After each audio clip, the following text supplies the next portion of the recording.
大家好，我是小凡，今天咱们来做一道美容养颜、止肺又润壳的银耳莲子汤。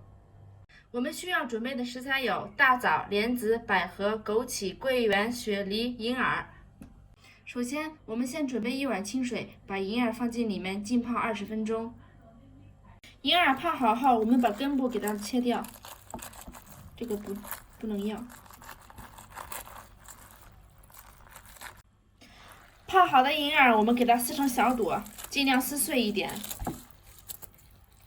越小了越好。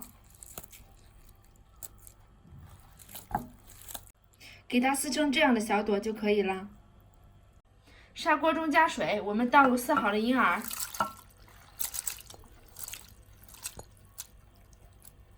然后我们给它盖上锅盖，大火煮开。准备1个去好皮的雪梨，把两边给它切下来。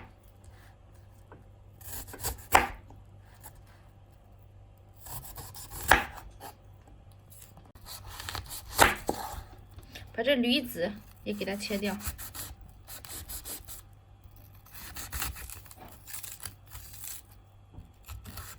再给它切成块儿。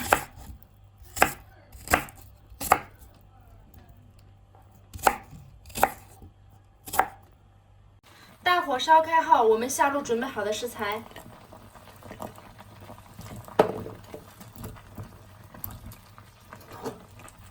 然后我们给它盖上锅盖。小火慢炖40分钟，炖煮40分钟后，我们下入1块冰糖、几粒枸杞，再给它小火慢炖20分钟。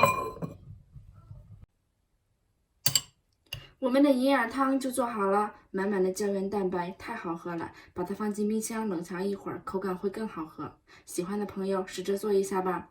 我们的视频就拍到这里了，喜欢的朋友关注我一下，我们下次再见。